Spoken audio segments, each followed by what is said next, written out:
Magandang umaga, Ma'am Gigi Chacha. Good morning. Circuit Pylon. Good morning, ma'am. Good 34. morning, Ma'am. Yes po. Ma'am, bago po ang lahat, ano muna yung Bible verse na binigay po sa ating kahapon? No, Ma'am? Oo, malinaw po ako. Ma'am, Bible verse po muna tayo. Ano po yung naibigay na Bible verse kahapon? Genesis 50:20. Yes po. Ang salita ng Diyos ay nagsasabing, binalak nga ninyong gawan ako ng masama, ngunit binalak naman ng Diyos na magdulot ito ng mabuti upang mailigtas ang maraming buhay na siyang nangyari ngayon.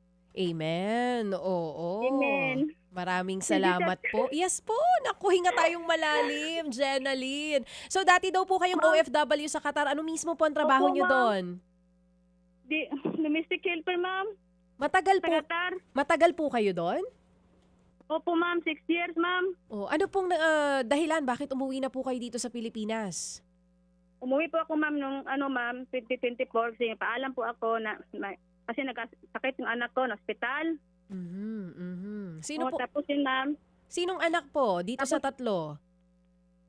yung pangalawa, Ma'am, yung 11 years old. Oo. So, nagkasakit yung bata, umuwi po kayo dito. Hindi na kayo bumalik pa ng Qatar pagkatapos noon. Po, Ma'am. Si Mister po, anong trabaho? Wala, Ma'am, kasi nga, namatay siya, Ma'am, yung pangalawang anak, Ma'am, namatay sa cancer, Ma'am. Yung pong pangalawan yung anak.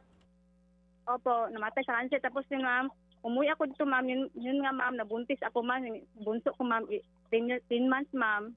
So, dito na po yan sa bago niyong kinakasama. Dito, umuwi po ako sa Qatar, Ma'am, yung ko po, Ma'am, yung boyfriend ko, Ma'am, bago ako umuwi, Ma'am, nakita kasi kami, Ma'am, yun naman, nabuntis. Pag uwi ko, Ma'am, may laman na pala yung tiyan ko, Ma'am. Hindi na ako nakabalik. Kasama niyo pa po ba itong yung tatay nung 10 months nito pong bago niyong baby? Wala. Wala na po. Bangladesh, Ma'am. Wala, Ma'am. Wala po. Nasa ibang bansa siya? Bangladesh, Ma'am. At sa Qatar po kayo nagkakilala nito? Opo, Ma'am. Okay. So, mag-isa niyo pong itinataguyod itong anak niyo? Opo, Ma'am. Ilang taon po yung panganay niyo? 14 years old, Ma'am. Tapos sinasabi niyo po yung gitna na anak ninyo namatay po sa cancer. Opo. So, dalawa na lang po yung bata na inaalagaan niyo sa ngayon? Yung tatlo po, Ma'am, yung patatay ng pangalawa, namatay sa cancer, Ma'am. Yung tatay po, Ma'am. ayan para malinaw. Yung tatay po ng pangalawang anak nyo ang namatay sa cancer, buhay po yung bata. So, 14 years old, 11 years old at 10 months po itong mga anak nyo. Opo, Ma'am. Oo, sige po. So, mag-isa po kayo na nagtataguyod sa kanilang tatlo. Opo, Ma'am. Mag-isa, Ma'am. Tapos ngayon, Ma'am, ito, Ma'am, iniinda ko ngayon, Ma'am. Sakit ako, Ma'am. Bigla na ako nangisay, Ma'am. Nagsisisure, Ma'am. Nanigas yung mga paa ko, Ma'am. Tapos nagsisisure ako, Ma'am. Tapos ang sakit, Ma'am, para pag pinipiga yung mga buto-buto ko, Ma'am. Dinadala ako sa ospital. Ano daw Tapos pong, ito ngayon, Ma'am. ano daw pong cause nun? Bakit daw po nagsisizure kayo? Nakapagpa-check up na po kayo? Tapos dinala ako doon sa ospital, Ma'am. Tapos binigyan na ako ng gamot, masisya. Balik-balik pa rin, may isang oras. Hirapan ako. Kala ko nga, Ma'am, mamatay na ako, Ma'am. Sabi ko lang sa mga kaibigan, hindi ko na kaya, Ma'am. Parang hindi ko na kaya ba na fit na talaga. Dinala ako sa ospital. Tinirikan ako ng doktor. Tapos yun, Ma'am, umuwi na. Pag uwi ko na, Ma'am, tapos bigyan ako ng gamot. Ito ngayon, Ma'am, side effect, Ma'am, ninigas yung mga... Ano mo, kausap ngayon, Ma'am? Kinakabahan ba? Oo, Ate Jenaline, ako ayoko namang may mangyari sa'yo. Kalmahan mo lang ha, hinga muna tayo na malalim. Gusto mo muna uminom ng tubig, Ate Jenaline? Delian, tubig, Day. Oo, sige, hingi muna tayo ng tubig, ano? Sige po. Sabi ng doktor, Ma'am. Oo. Sabi ng doktor, CT scan daw, Ma'am. Tapos punta kami sa CT scan. Tapos sabi nila, ni-schedule ako para pero free daw, tapos na-cancel daw, bagyo, tapos kinabukasan daw, hindi daw matuloy, Oo, wala sige daw po. budget. Ganito, Ate Jenaline. budget, Ma'am. Oo, sige po, ganito. Hinga muna tayo ng malalim, ano? Oo, hinga tayo malalim. O, hindi tayo nagmamadali, do 9:57 na. Pero for sure, kung 2022 pa po kayo nanonood sa amin, kabisado niyo na po yung ginagawa namin sa programa. Ang maipapangako...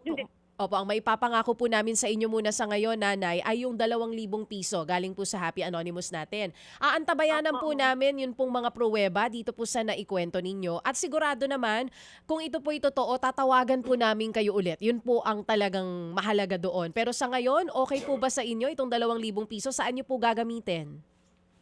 Gamitin ko ma'am, dagdag sa ma'am, sa electricity ma'am, sa Bacolod ma'am, kasi kailangan electricity ako ma'am, EEG ma'am, brain electricity. Pampa-ospital po.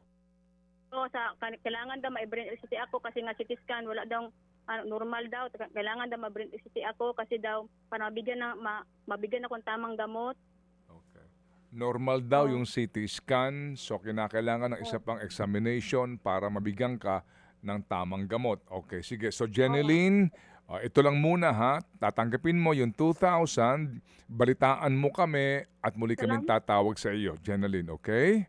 Salamat sir, ma'am, Digitacha. Oo, sige. So, relax ka lang dyan at kung sakasakali makapagbigay ka sa amin ng update dun sa resulta ng iyong EC, ano bang gagawin sa iyo, baka makatulong kami, makatawag kami kung kanino man para doon sa iyong pangangailangan medikal. Okay, Jeneline?